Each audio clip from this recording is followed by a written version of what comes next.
Қызанақтың құрамында адам организміне пайдасы мол В1, В2, В5, В6 және А, Е, С дәрумендері бар.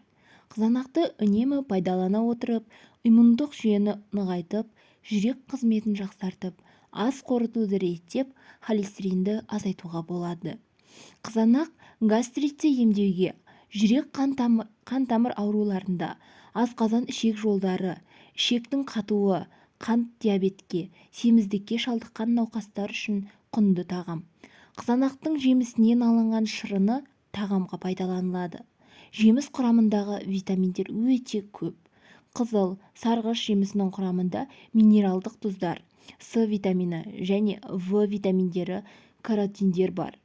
Қызанақты тұздап сүрмелеуге де болады. Қызанақтың сұрыптарынан ғалымдар пайдалы химиялық элемент тапқан. Онда темір, мыс, калий тұздары көп. Қызанақ адам организміне пайдалы витаминдерге өте бай. Ересек адамда жиі кездесетін варикоз, гастрит, жүрек қан тамыр аурулары мен қан айналым жұмысын жақсартады. Асқазан ішек жолдары, іштің қатуы кезінде аса пайдалы. Өтті тазартады, несеп айдағыш, ісік ауруларынан қорғайды. Зардың шығуын тездетеді. Қантты диабетке және семіздікке шалдыққан науқастар үшін құнды тағам. Қызанақ иммунитетті көтереді.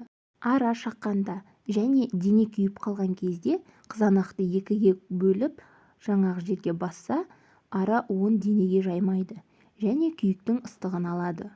Псориаз, экзема сияқты түрлі тері аурулары кезінде күніне қызанақтың кем дегенде бір жемісін жеу ұсынылады. Содан кейін теріде оң өзгеріс болады. Айтпақшы, қызанақ түрлі маскалар жасауға да тиімді. Қышқылдығы төмен, гастрит және асқазан жарасы кезінде күнде жаңа піскен қызанақ шырыны тұз қоспай ішуге болады.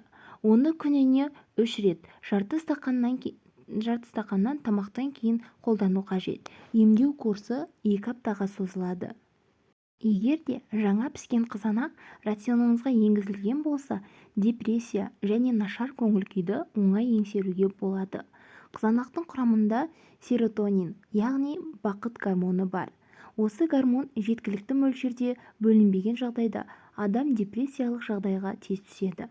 Сондықтан қызанақ жүкті әйелдер үшін өте пайдалы. Қызанақ және де катарактының алдын алады. Егер қызанақты сүйіп жесеңіз, көзіңіздің жастың ұлғаюы мен пайда болатын катарактадан қорғалады. Өйткені қызанақтың құрамында В2, рибофлавин дәрумендері бар.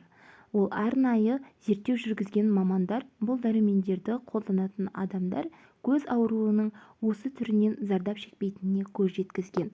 Қызанақтың құрамында бета-каротиннің көп болуына байланысты қызанақты тағамдарды жиі қолданатын көздерінің өткірлігімен мақтана алады.